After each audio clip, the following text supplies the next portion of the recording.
Hello guys, তো চলে আসলাম একটা নতুন ব্লগ ভিডিও নিয়ে। ফোন করে যাওয়া তো কইছে, তো এত সুন্দর মকা কায় ছাড়ে। তো এটা হচ্ছে কি কয়, এটা হচ্ছে ওভারব্রিজ। তো এটা আস্তে আস্তে একটা মন্দির দেখলাম, কালী মন্দির। আর এটা হচ্ছে ছিন্নমস্ত মন্দির, যেটা এই মন্দিরটায় আসিবার কথা ছিল আমার বার্থডের সময়।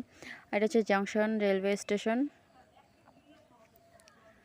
এই স্টেশনের পাশতে রাম মন্দির, আর এটা আরেকটা মন্দির। তো আমরা মন্দিরের সামনে চলে এসেছি, মানে যেটা কিনা আমার আসার কথা ছিল। আর এত ভিড় গাইস, এত ভিড়। তো ভিডিওটা আমার ছিল কালকার, আর আমি ভিডিওটা আজকে পোস্ট করলো, মানে আজকে এডিট করলাম। আবার চালাও আমরা লাইনতে দাঁড়িয়ে আছি, এত ভিড়, এত এসে কয়টা গেট পার করি তাও লাইন শেষ হয় না।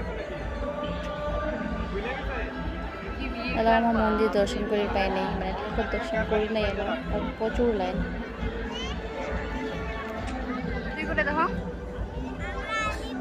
আর হচ্ছে এটা দিয়ারাম মন্দির। তো আমরা চলে এসেছি, এত লাইন পার করার পরে মন্দির যাই নাই এলাও, মানে দূরতে আছে এলাও। তো এত ভিড় দেখো, পুরা মাঠ ভর্তি।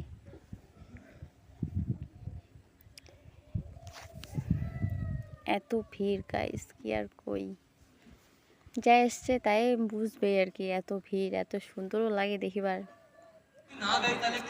তোমার মেলাও যায়নি, লাইনত দাঁড়িয়ে গেছি।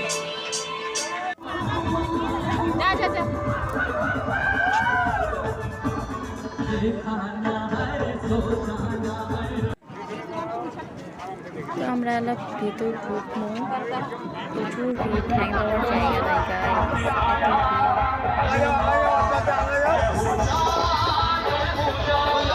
এত ভিড়।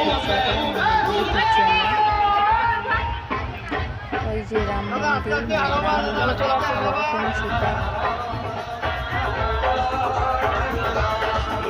এটা এত সুন্দর লাগে ঢুকছে। তার ভিতরে ঢুকছি,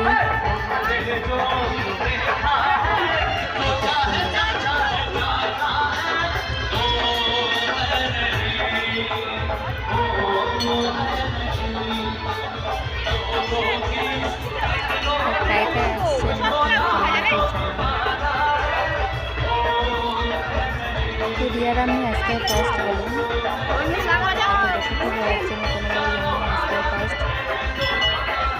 তার জন্য এত মজা লাগে হচ্ছে।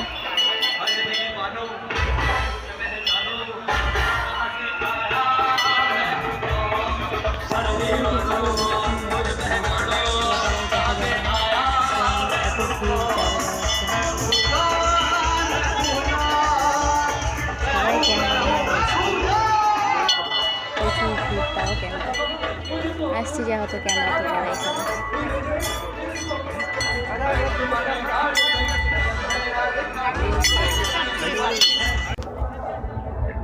ঘন্টিটা বাজাবার চালক, এত ভিড় আর হইল না বাজা।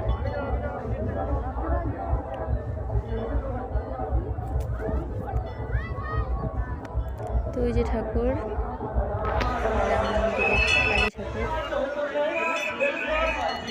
দর্শন করা আমার হয়ে গেছে।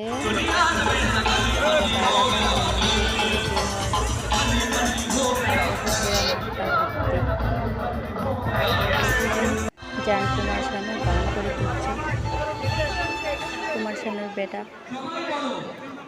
কুমার শানুর বেটা দেখিবার জন্য এত দূর থেকে এসেছি, মানে দূর না, পাশাতে আমার বাড়ি থেকে। আর এটা এলাম আমরা খানিক ঢং করে লাগছি। সো গাইস, টাটা, আজকের জন্য এতটুকুই।